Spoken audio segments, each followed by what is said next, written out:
Friends, welcome back to ಸಂಸ್ಕೃತಿ vlogs.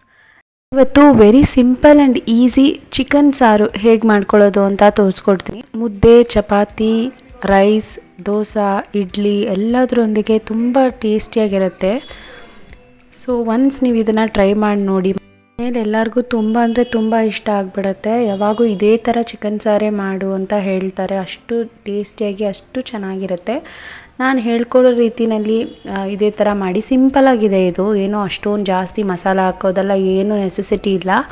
ತುಂಬ simple ಮನೇಲಿರೋವಂಥ ಇಂಗ್ರೀಡಿಯೆಂಟ್ಸಲ್ಲೇ ಮಾಡ್ಕೊಳ್ಳೋ ಅಂಥ ಚಿಕನ್ ಸಾರು ತುಂಬ ಅಂದರೆ ಟೇಸ್ಟಿಯಾಗುತ್ತೆ. ಟ್ರೈ ಮಾಡಿ. ಸೊ ನೋಡೋಣ ಹೇಗೆ ಮಾಡೋದು ಅಂತ. ಮೆಣಸಿನ್ಕಾಯಿ, ಒಂದು ಚಕ್ಕೆ, ಒಂದು 3ರಿಂದ 4 ಲವಂಗ, ಒಂದು ಸ್ವಲ್ಪ ಮೆಣಸು, ಇಷ್ಟು ನಿಮ್ಮ ಖಾರಕ್ಕೆ ಎಷ್ಟು ಬೇಕೋ ಅಷ್ಟು ಬ್ಯಾಡಿಗೆ ಮತ್ತು ಒಣಗಿದ ಮೆಣಸಿನ್ಕಾಯಿ 2 ತೊಗೊಳ್ಳಿ.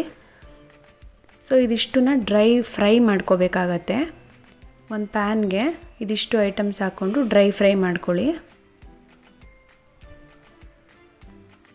ಎಣ್ಣೆ ಏನು ಹಾಕ್ಕೊಳ್ದಿರ ಜಸ್ಟ್ ಡ್ರೈ ಫ್ರೈ ಮಾಡ್ಕೊಳ್ಳಿ. ಸ್ವಲ್ಪ ಒಣಗಿದ ಮೆಣಸಿನ್ಕಾಯಿ ಎಲ್ಲ ಒಂಚೂರು ಬಣ್ಣ ಚೇಂಜ್ ಆಗಿದ ತಕ್ಷಣ ಒಂದು ಈರುಳ್ಳಿ, 1.5 ಈರುಳ್ಳಿ ಅಷ್ಟು ಕಟ್ ಮಾಡ್ಕೊಂಡು ಹಾಕ್ಕೊಂಬಿಡಿ. ಹಾಕ್ಕೊಂಡು ಅದನ್ನು ಚೆನ್ನಾಗಿ ಫ್ರೈ ಮಾಡ್ಕೊಂಡ್ಮೇಲೆ ಒಂದು ಕುಕ್ಕರ್ ಇಟ್ಟು, ಕುಕ್ಕರ್ ಬಿಸಿ ಆದಮೇಲೆ ಒಂದು 2ರಿಂದ 3 ಟೇಬಲ್ ಸ್ಪೂನ್ ಎಣ್ಣೆ ಹಾಕಿ. ಎಣ್ಣೆ ಹಾಕಿದ್ಮೇಲೆ ಈರುಳ್ಳಿ ಒಂದು ಸಣ್ಣಗೆ ಹಚ್ಚಿಟ್ಕೊಂಡಿರೋಂಥ ಒಂದು ಈರುಳ್ಳಿ ಹಾಕ್ಕೊಳ್ಳಿ. ಸ್ವಲ್ಪ ಅದು ಗೋಲ್ಡನ್ ಬ್ರೌನ್ ಆದಮೇಲೆ ಶುಂಠಿ ಬೆಳ್ಳುಳ್ಳಿ ಪೇಸ್ಟ್ 1 ಟೇಬಲ್ ಸ್ಪೂನ್ ಶುಂಠಿ ಬೆಳ್ಳುಳ್ಳಿ ಪೇಸ್ಟ್ ಹಾಕ್ಕೊಂಬಿಡಿ. ಚೆನ್ನಾಗಿ ಅದು ಹಸಿ ವಾಸನೆ ಹೋಗೋವರೆಗೂ ಎಣ್ಣೆಯಲ್ಲಿ ಫ್ರೈ ಮಾಡ್ಕೊಳ್ಳಿ. ಅದಾದಮೇಲೆ ಚಿಕನ್ ತೊಳೆದಿಟ್ಕೊಂಡಿರೋವಂಥ ಚಿಕನ್ ಹಾಕ್ಕೊಂಬಿಡ್ಬೇಕು. ಚಿಕನ್ ಹಾಕ್ಕೊಂಡು ರುಚಿಗೆ ತಕ್ಕಷ್ಟು ಉಪ್ಪು ಹಾಕ್ಕೊಳ್ಳಿ. 1.5 ಸ್ಪೂನಷ್ಟು ಅರಿಶಿನ ಹಾಕ್ಕೊಳ್ಳಿ. 1.5 ಟೀ ಸ್ಪೂನಷ್ಟು ಅರಿಶಿನ ಹಾಕ್ಕೊಂಡು ಚೆನ್ನಾಗಿ ಮಿಕ್ಸ್ ಮಾಡ್ಕೊಳ್ಳಿ. ಶುಂಠಿ ಬೆಳ್ಳುಳ್ಳಿ ಪೇಸ್ಟು ಇದೆಲ್ಲ ಚೆನ್ನಾಗಿ ಮಿಕ್ಸ್ ಮಾಡ್ಕೊಳ್ಬೇಕು ಎಣ್ಣೆ ಜೊತೆಗೆ ಚಿಕನ್ನು ಎಲ್ಲ. ಸ್ವಲ್ಪ ಹೊತ್ತು ಎಣ್ಣೆಯಲ್ಲೇ ಅದನ್ನು ಬೇಯಕ್ಕೆ ಬಿಡಿ. ಚಿಕನ್ನು ಚೆನ್ನಾಗಿ ಬೇಯಬೇಕು, ಹಸಿ ವಾಸನೆ ಎಲ್ಲ ಹೋಗೋವರೆಗೂ ಚೆನ್ನಾಗಿ ಬೇಯಿಸಿ. ಸ್ವಲ್ಪ ಕ್ಲೋಸ್ ಮಾಡಿ 1 2 to 3 ಮಿನಿಟ್ಸ್ ನೀವು ಬೇಯಿಸ್ಬೇಕಾಗತ್ತೆ. ಅದಾದಮೇಲೆ ನಾವೇನು ಹುರಿದಿಟ್ಕೊಂಡಿದ್ವಲ್ಲ ಮಸಾಲ, ಆ ಮಸಾಲಾನ ಸ್ವಲ್ಪ ನೀರು ಹಾಕ್ಕೊಂಡು ಚೆನ್ನಾಗಿ ನುಣ್ಣಗೆ ಪೇಸ್ಟ್ ಮಾಡ್ಕೊಂಬಿಡ್ಬೇಕು. ಮಿಕ್ಸಿ ಜಾರಲ್ಲಿ ಫೈನ್ ಪೇಸ್ಟ್ ಮಾಡ್ಕೊಳ್ಳಿ ಚೆನ್ನಾಗಿ. ಬೇಕಾದರೆ ಇದಕ್ಕೆ ನಾವು ಶುಂಠಿ ಬೆಳ್ಳುಳ್ಳಿ ಕೂಡ ಇದಕ್ಕೆ ಹುರ್ಕೊಳ್ಳೋವಾಗ ಶುಂಠಿ ಬೆಳ್ಳುಳ್ಳಿನೂ ಹಾಕ್ಕೊಳ್ಬೋದು. ಪೇಸ್ಟ್ ಸಪ್ರೇಟಾಗಿ ಹಾಕೋ ಬದಲು ಹುರ್ಕೊಳ್ಳೋವಾಗೇ ಶುಂಠಿ ಬೆಳ್ಳುಳ್ಳಿ ಅದ್ರ ಜೊತೆಗೆ ಹಾಕ್ಕೊಳ್ಬಿಡಿ. ನಾನು ಪೇಸ್ಟ್ ಇತ್ತು, ಶುಂಠಿ ಬೆಳ್ಳುಳ್ಳಿ ಪೇಸ್ಟ್ ಮಾಡಿ ಇಟ್ಕೊಂಡಿದ್ದಿತ್ತು. ಸೊ ಅದಕ್ಕೆ 1 ಟೇಬಲ್ ಸ್ಪೂನ್ ಹಂಗೆ ಹಾಕಿದೆ. ನೀವು ಹುರ್ಕೊಳ್ಳೋವಾಗೆ ಶುಂಠಿ ಬೆಳ್ಳುಳ್ಳಿ ಕೂಡ ಅದ್ರ ಜೊತೆಗೆ ಸೇರಿಸ್ಕೋಬೋದು. ಮತ್ತು ತೆಂಗಿನ ತುರಿ ಕೂಡ 1 ಕಪ್ಪಷ್ಟು ತೆಂಗಿನ ತುರಿ ಕೂಡ ಹಾಕ್ಕೊಳ್ಬೋದು. ಇವಾಗ ನೀರು ಎಷ್ಟು ಬೇಕೋ ಅಷ್ಟು ನೀರು ಅಡ್ಜಸ್ಟ್ ಮಾಡ್ಕೊಳ್ಳಿ. ಎಷ್ಟು ಸಾರು ಥರ ಬೇಕಾಗತ್ತೋ 1 ಸ್ಮಾಲ್ ಗ್ಲಾಸ್ ಅಷ್ಟು ನೀರು ಹಾಕ್ಕೊಂಡಿದ್ದೀನಿ ನಾನು.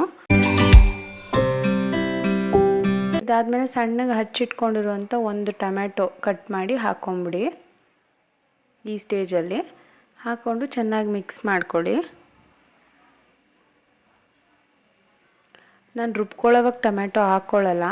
ಸೊ ಈ ಥರ ಹಚ್ಚಿಟ್ಕೊಂಡು ಲಾಸ್ಟಲ್ಲಿ ಹಾಕ್ಕೊಳ್ಳಿ. ತುಂಬ ಟೇಸ್ಟಿಯಾಗಿರುತ್ತೆ, ಚೆನ್ನಾಗಿರುತ್ತೆ. ಈಗ 1 ಟೇಬಲ್ ಸ್ಪೂನಷ್ಟು ಧನಿಯಾ ಪುಡಿ ಹಾಕ್ಕೊಂಡೆ. ಸ್ವಲ್ಪ ಮಿಕ್ಸ್ ಮಾಡಿಬಿಟ್ಟು ಇವಾಗ ಕುಕ್ಕರ್ ಮುಚ್ಚಿ 1 ವಿಸಿಲ್ ಸಾಕು.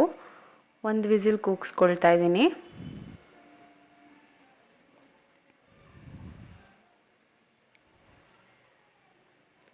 ಸೊ ಪ್ರೆಷರೆಲ್ಲ ಹೋದ್ಮೇಲೆ ಇವಾಗ ಓಪನ್ ಮಾಡಿ ನೋಡಿ, ಟೇಸ್ಟಿಯಾಗಿರೋ ಅಂಥ ಚಿಕನ್ ಸಾರು ರೆಡಿಯಾಗಿದೆ. ನೋಡ್ತಾ ಇರ್ಬೋದು ಎಷ್ಟು ಚೆನ್ನಾಗಿ ಎಣ್ಣೆ ಎಲ್ಲ ಮೇಲೆ ತೇಲಿ ಬಂದಿದೆ. ಇವಾಗ ಒಂದ್ಸರಿ ಸ್ವಲ್ಪ ಕುದಿಸ್ಬಿಟ್ಟು ಲಾಸ್ಟಲ್ಲಿ ಸಣ್ಣಗೆ ಹಚ್ಚಿಟ್ಕೊಂಡಿರೋ ಅಂಥ ಕೊತ್ತಂಬರಿ ಸೊಪ್ಪನ್ನು ಹಾಕ್ಬಿಡಿ. ಇಷ್ಟೇ. ಎಷ್ಟು ಈಸಿ ಅಲ್ವಾ, ಎಷ್ಟು ಸಿಂಪಲ್ ಆಗಿತ್ತಲ್ಲ.